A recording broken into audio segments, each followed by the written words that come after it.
Hello, good afternoon दोस्तों। मेरा नाम है धर्मेंद्र कुमार प्रजापत और आप सभी का स्वागत है मेरे यूट्यूब चैनल पे। आज के लेक्चर के अंदर हम बात करेंगे आपके जो कक्षा 10 का अध्याय 3 है, 2 चर वाले रैखिक समीकरण युग्म के बारे में। अगर आपको भी तकलीफ आ रही है 2 चर वाले रैखिक समीकरण के क्वेश्चन में, तो ये लेक्चर जो है आपके लिए ही है। आज की एक्सरसाइज जो है आपकी 3.2 उसका हम जो इस लेक्चर के अंदर क्वेश्चन नंबर 2 है वो सॉल्व करेंगे। तो क्वेश्चन नंबर 2 हमें दे रखा है कि भाई 2x + 3y = हमें दे रखा है 11 और 2x - 4y = हमें क्या दे रखा है माइनस का 24। यानी एक इक्वेशन तो मुझे क्या मिल गई 2x + 3y = 11 और एक इक्वेशन हमें दे रखा है 2x - 4y = माइनस का 24। इसको हमें क्या करना है हल करना है। लेकिन हल हमें यहाँ पर किस विधि से करना है, क्योंकि 3.2 आपके किस विधि पर बेस्ड है, वो है प्रतिस्थापन विधि के ऊपर बेस्ड है। और इसमें हमें m का वे मान ज्ञात कीजिए जिसके लिए y = mx + 3 हो। यानी कि हमारा क्वेश्चन ये कहना चाहता है कि हमें सबसे पहले तो क्या करना है, इस इक्वेशन को हमें इनसे सोल्व करके x और y के जो है वैल्यू को क्या करना है फाइंड आउट करना है। फिर x और y की जो वैल्यू को जो है हमें इसके अंदर पुट करके यहाँ से हमें क्या निकालना है m की वैल्यू को फाइंड आउट करना है। तो ये हमें इक्वेशन गिवन है और इनको हमें सोल्व किस विधि से करना है, प्रतिस्थापन विधि से करना है।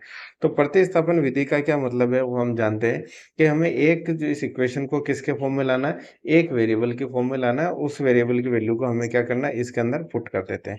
जैसे मैं लिख सकता हूँ 2x + 3y = 11 को मैं क्या लिख सकता हूँ, यहाँ से मैं ये लिख सकता हूँ कि 2x बराबर क्या लिख सकता हूँ 11 - 3y। यहाँ तक तो कोई तकलीफ होगी नहीं। इसी तरह से मैं यहाँ से x की वैल्यू क्या लिख सकता हूँ 11 - 3y/2। तो ये हो गई मेरी एक इक्वेशन नंबर 3 हो गई। इसको अगर मैं इक्वेशन नंबर 1 मान लेता हूँ, इसको इक्वेशन नंबर 2 मान लेता हूँ, तो ये मेरी इक्वेशन नंबर क्या होगी 3। तो ये इक्वेशन 3 मेरी आई किससे, इक्वेशन 1 से। तो यहाँ से लिख सकता हूँ कि भाई इक्वेशन जो 3 का मान वो हम किस में रख देते हैं, 3 का मान 2 में रखने पर भाई हमने 1 से तो इसको प्राप्त करी है, अब इसका मान को हम किस में रख देते हैं 2 में रख देते हैं। 2 हमें इक्वेशन दे रखी है भाई 2x - 4y = वैल्यू कितनी होती है माइनस का 24। यहाँ पर अगर मैं x की वैल्यू ये रख दूँ 11 - 3y / 2 माइनस का 4y = माइनस का 24। तो ये 2 से तो 2 मेरा क्या हो जाएगा कैंसिल हो जाएगा। यहाँ तक तो कोई तकलीफ ही नहीं।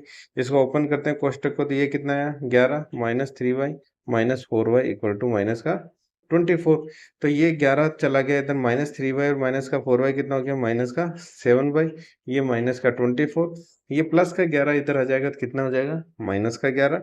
तो ये वैल्यू कितनी होगी माइनस का 7y = माइनस का 24 और 11 कितने हो गए 35। ये माइनस से माइनस मेरा क्या हो गया कैंसिल, और y की वैल्यू मेरे पास में कितनी आ गई 35/7। यानी यहाँ से मुझे y का मान क्या मिल गया 5 मिल गया।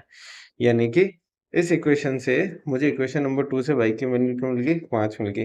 अब हम लिख देते हैं भाई y का मान समीकरण 1 में रखने पर, समीकरण 1 में रख दूंगा तो मेरे को x का मान मिल जाएगा, या सीधा का सीधा आप इसका y का मान जो है इसके अंदर इक्वेशन 3 में रख देते हैं अपन, तो भी हमें सीधा का सीधा क्या मिल जाएगा मान मिल जाएगा। तो हम इसको इक्वेशन में क्या कर देते हैं 3 में रखने पर। 3 हमें दे रखी है कि x की वैल्यू कितनी है 11 - 3y / 2, 11 - 3y / 2। x y की वैल्यू कितनी है 5, तो ये कितना हो गया 11 - 3 × 5 / 2। ये कितना हो गया 11 - 15 / 2, यानी ये वैल्यू कितनी होगी माइनस का 4 / 2। तो ये वैल्यू x के मान कितना आ गया मेरे पास में माइनस का 2। यानी यहाँ से अगर बात करें तो मेरे को क्या मिल गया इन दोनों इक्वेशन से, y की वैल्यू तो मिल गई 5 और x का मान मुझे कितना मिल गया माइनस का 2। अब मुझे सॉल्व करना है ये इक्वेशन में कि वैल्यू ऑफ m, तो हमें दे रखा है भाई y = mx प्लस क्या दे रखा है 3, y का मान हमें दे रखा 5, x का मान हमें कितना मिल गया -2, तो ये कितना हो गया माइनस का 2m प्लस का कितना हो गया 3 हो गया। तो ये वैल्यू कितनी होगी 5, ये प्लस का 3 इधर आएगा तो कितना हो जाएगा माइनस का 3, ये वैल्यू कितनी होगी माइनस का 2m। 5 - 3 हम जानते हैं कितना 2 होता है, 2 = कितना है -2, 2 से 2 हमारा कट गया तो ये कितना हो गया 1 = -m। या इसको हम क्या कह सकते हैं कि भाई जो m का मान है वो हमारे यहाँ पे कितना होगा माइनस का 1 होगा। इसको मैं सही से लिख देता हूँ।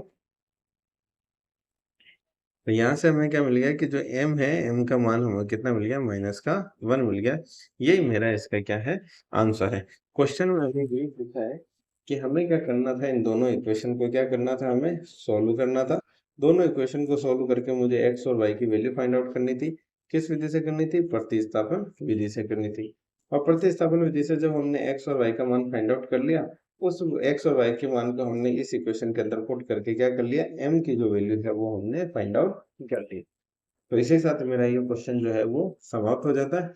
अब नेक्स्ट क्वेश्चन में हम सोल्व करेंगे आपका जो क्वेश्चन नंबर 3 का। तो तब तक के लिए आप हमारे साथ जुड़े रहिए। अगर आपको कंटेंट पसंद आए तो प्लीज चैनल को लाइक शेयर एंड सब्सक्राइब जरूर कीजिएगा। Thank you.